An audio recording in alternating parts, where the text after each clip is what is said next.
Before we dive into today's episode, I have something truly special to share. Next September, I'll be leading an intimate women's retreat through the south of France and northern Italy, and you're invited. Picture this: mornings exploring the colorful markets of the French Riviera, afternoons sipping wine, and a hotel view with golden Mediterranean sunsets. Whether you love photography, food, or just want to reconnect with your playful creative self, this trip is designed for you. Spots are limited, so if all this sounds like your kind of adventure, please visit tourwithabsolutely.com and look for the tour France and Italy with Crystal. You can also send me a message or check out the show notes.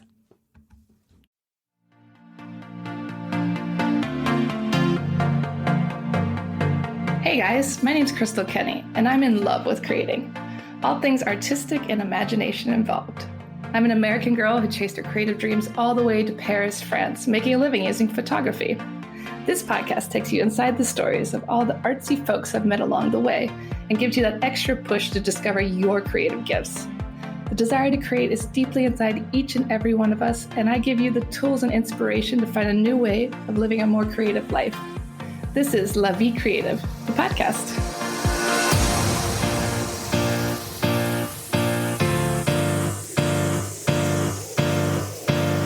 Okay, so welcome to the show, Julie. How are you today? Well, I'm okay, I guess. I'm going under a little bit of pressure because I'm getting prepared for the Avignon Fringe, where I'm taking my last production with my theater company, Compagnie du 23, and I'm bringing my last production, as I said, to Avignon, and so it's a lot of things to deal with before going, and so you're ready as can be, as much as can be, for the Fringe. So, but I'm okay. So I'm spending days emailing, posting things on my social medias, trying to reach out professionals and stuff, and buying stuff that I need because something is not working anymore, and organizing logistics. But yeah, okay. You got a lot going on. Talk a little bit about the Fringe Festival in Avignon for those who don't know what it is, what Fringe is. Talk a little bit about that. Of course, with pleasure. So the Avignon Fringe, or Festival d'Avignon, and the Fringe is this has two. I'm sorry, I have a pet. I have a cat, and he can be noisy. So if you hear it, we don't even hear him. Wonderful. So the Fringe, you got two different kind of fringes. Let's put it that way. You got the in and the off. The in is the mostly gathering shows from the public funded theater stage, and it's shows from France, but also all around the world and the globe, and it's pretty prestigious and elitist in beautiful places in Avignon. And the off was created because the inn had become very elitist. And so it was inspired by the off-Broadway Fringe, actually, in 1966, if I'm correct. So the off takes place during 3 weeks in July, and this year you got something like 1,700 shows for the whole duration of the Fringe, mine being one of them. And so it's, if you know a bit about, for example, Edinburgh Fringe, it's Avignon is basically the second most important theater fringe in the world. It's very crowded, and it's very it's beautiful, actually, and it's very crowded, and it's people everywhere, actors everywhere, theater everywhere. So you can have the smallest venues with the smallest of stages, and then you go to Cour du Palais des Papes, Cour d'honneur du Palais des Papes, where you can have 8,000 audience members, which is incredible. So this is really like a celebration of theater and stage. And no matter what you do, no matter what kind of theater you do, and so I like it because it's really is a celebration of every shape whatsoever of the living Yeah, I arts. love Fringe Festival. I've been to Scotland for it, and it's so fun because, like you said, it's just all different actors, all different performers, all over the city. And I didn't even know they did in Avignon, so that's really fun. I'm so glad you're going to be a part of that. Thank you. Well, this is the second time that I'm going. The first time was in 2019 with my first production, and it was a production of Fool for Love by Sam Shepard. And we did it in the original, because Avignon is 95% French speaking French, obviously. But we did it in English with French subtitles anyway. And it was great. And it was a great adventure. And we were supposed to do it again in 2020, and 2020, we all know what happened. And in the end, I couldn't keep on going with Food for Love because it's a long story. So I don't know if it's interesting that I share that here. And it's a bit it tackles the subject of technicalities and administration. But basically, I lost the licensing for using the translation for the subtitles for Food for Love, and the original. The licensing in English, the guy, they didn't want me to use another translation for the subtitles because the original translation, the only one that was published, the translator died during COVID. Oh, wow. And so the licensing was blocked. And so, and the original playwrights owners and licensing owners didn't want me to use another translation than the one from the guy who died. So I was only able to perform in English with no subtitles in France, post COVID, post Brexit. And I was like, well, that's not going to work. I cannot do a play in English for weeks in Paris or anywhere in France without French subtitles. And so I decided to terminate, for lack of a better word, that project, unfortunately. And then I at the same time, but during COVID, I started thinking about another play, something easier maybe to produce, because Fool for Love was 4 actors on stage and the director was based in England. So I needed to hire a director's assistant. And so it was and plus a stage manager. So it was a very large crew for first production for a small company like mine. So I was thinking about something smaller and lighter, let's put it that way. And I asked a very good friend of mine who is originally a filmmaker and a script writer. And it was just like some sort of a kind of a challenge that I asked him. I was like, would you like to write a play for me? And I only told him that the only imperatives that you got for that play is just for one character. It's for a woman in her 30s. She can speak both French and English. It's going to last between 45 and 75 minutes. No set, no change of costumes, no music, but the rest is all up to you. You got carte blanche for everything else. And he wrote the play that I'm going to perform in Avignon, and it's called L'Imposteur, and it's about the imposter syndrome.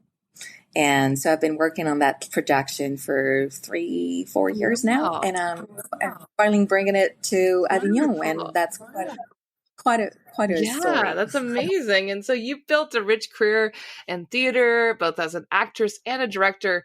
What originally drew you to the stage? Oh, I think it really is a very simple child's dream. I wanted to be an actor since I was 6. I remember the first memory that I have of acting, and most specifically from of a movie, was Legend by Ridley Scott with a very young Tom Cruise. And this is still my very first memory of a movie. And I knew then that I wanted to be an actress and I wanted to do that. And then when I was 6, we did a play at school. And I was opening the play, and I was playing. My part was I was an alien fixing my ship, and I never really had to question or think about it. It was just obvious to me, an obvious choice. I loved the idea the idea that you have when you're a child, that playing a character is like performing magic and having superpowers, like being able to transform into someone else.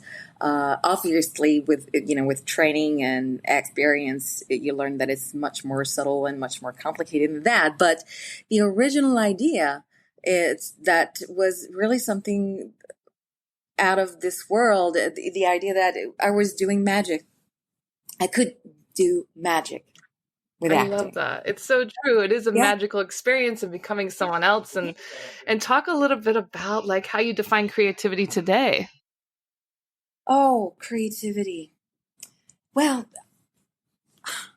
it's like almost a philosophical question, to be honest. I never really, to be honest with you, I never really paid attention, because in my experience, I was just like, let's do things. And I think actually creativity has something to do with doing and making, no matter what you're doing. Creating is something that comes from nothing, and you do something. It doesn't matter whether it's beautiful or perfect, or because it's always a matter of taste. But it really is that simple idea that from nothing comes something, and you need to do an action or to do something for it to appear or to be real, to exist. Yeah.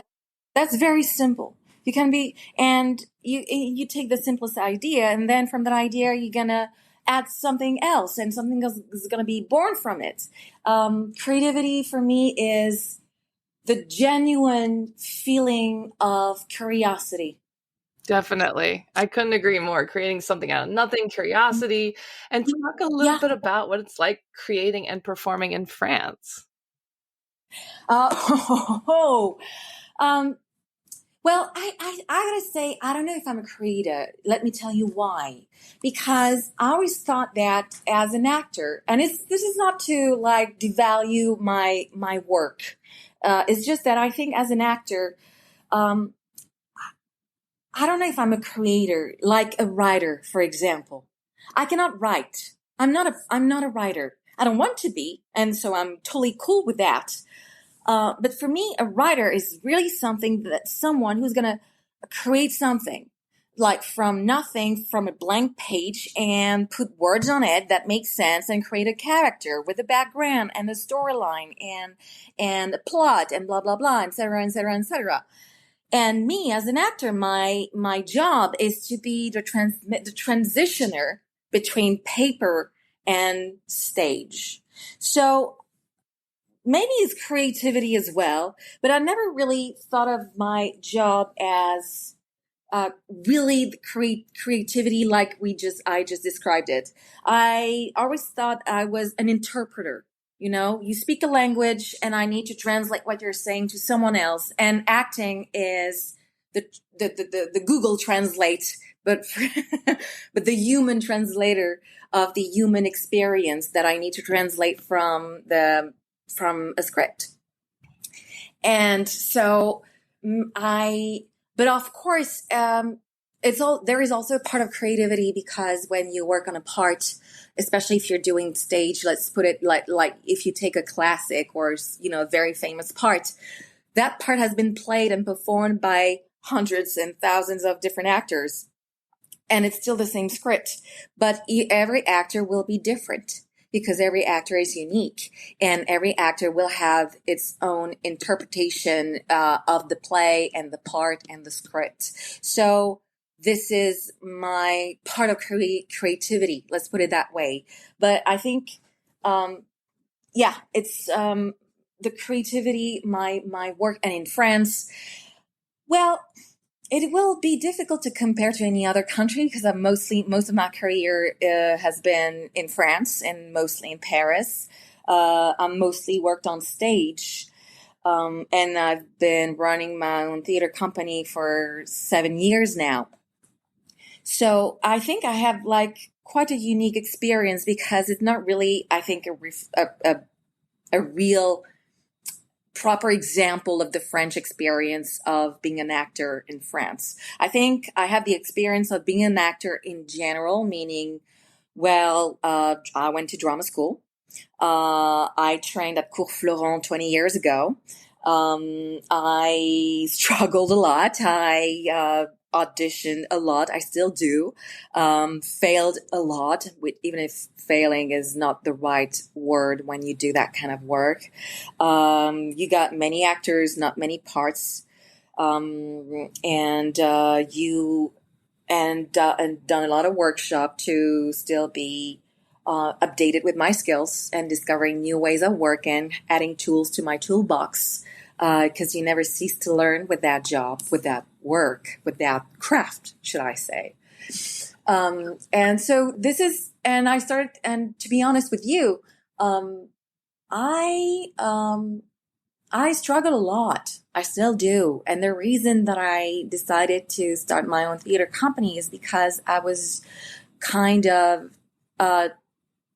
not disappointed, but, in a place where I was not offered or given the opportunity to work on parts or plays or script or movies, where I was, fulfilling my creativity and my imagination and my ego as well. Let's put it. That's also something important to notice. There is a lack of satisfaction in the choices that I was offered by the industry.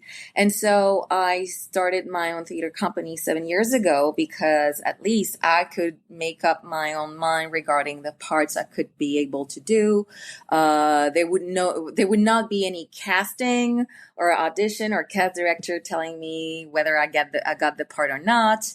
And I was responsible for the whole work in a way. And so, and that's what I've been doing. That's what I've been keeping doing with my theater company. And so it takes a long time because I rely on private fundings.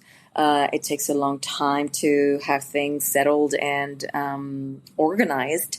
And also post-COVID was a difficult period for us thespians, obviously. So yeah, I've been trying to do what I like and what I want to do. And at the same time, I am une intermittente du spectacle, which is a very specific thing in France. I don't know if you've heard of that. Yeah, tell us more. I know about it, but I don't think the audience does. Okay. How can I explain that?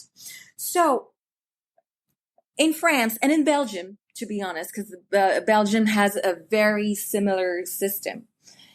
Intermittent du spectacle is a status for artists and technicians working in the artistic industry, because there is no work safety, there was no work protection for artists, because you don't have long-term contract that guarantee work safety for actors and artists. It doesn't exist except when you are at La Comédie Française or Théâtre du Soleil of Ariane Mouchkine, for example. But other than that, when you, for example, if you do a movie, it's going to last a few weeks, but then you're out of work. So this was created in the 1930s to, first of all, by not by workers and artists, but by people who were producers and who were like running big major corporations and companies, because you didn't have any technicians specifically for movies. You needed to hire an electrician or a plumber or someone who was not working fully for the movies. So it started there originally. And it was consolidated in the 1980s. And basically it was a system that would provide protection for artists when they are out of work. So in practice, it means that artists need to book a certain amount of hours per year over the course of 12 months, certain numbers of hours, or what we call cachet, which equals 12 hours. And we need to book a certain numbers of cachet or hours per month. And when I mean hours, it's not just any random hours for any work. Obviously, it has to be artistic work. For example, if I do a performance, for example, in Avignon, I will do performances. So I will be paid with cachet or hours that are specifically designed for us artists. And I need to book a certain numbers of those per year. And if I do, I am guaranteed by the state to receive a stipend for a year. I love that, because it frees you up to actually create and not worry about, money all the time. Exactly. Because we know that a lot of the work that our artists do, especially artists, we do it for free, or there is a lot of work that we have to do at home where we are not paid. And so this system guarantees us to be protected and covered. But you still have to book those hours every month, every year. And there is also a minimum wage and a maximum wage. So, for example, the big stars, the big movie stars, obviously they are intermittents du spectacle, but since they make huge amount of money, they will have the maximum from the intermittents, which is, I think, 4,000 euros per month. Wow, that's amazing. And they're already making a lot, and they make more. Yeah. But I mean, they have the right, because they're artists. And so therefore they're intermittents du spectacle. They pay their taxes through intermittents du spectacle. So yes, of course. But obviously they make much more than 4,000 euros per month, when they are movie stars and they do big budget movies. But if let's say that they cannot work for whatever reason, well, and they are entitled to intermittents. I love that. If they did the number of hours that was required. Yeah, exactly. What do you find the most rewarding and the most challenging part of directing your own company? Oh my God. I'm going to start with the most challenging because I think it's the easiest. The most challenging is that 95% of my time, the time I spent running my theater company, has nothing to do with acting. It's all about logistic and administrative work, booking dates, by producing, making sure the contracts are right. Post and doing comm as well, because obviously I'm a one woman company, so I have to do everything else in order for it to work. So that's 95% of my time has nothing to do with acting. Yeah, exactly. People don't expect that. And then what's the most rewarding part? The most rewarding is the 5% left. No, the most rewarding, I think, on a personal level, when the feedback that I had the first time that I performed Fool for Love and then L'Imposteur, and the fun to have the relief to know that I was doing something good. because spending so much time and money and energy, and you don't know yet if it's going to work or not until the first time you show it. And the first time you show it and you have genuine, good, very good reactions, that's very comforting. That's very rewarding. And that's what makes it work.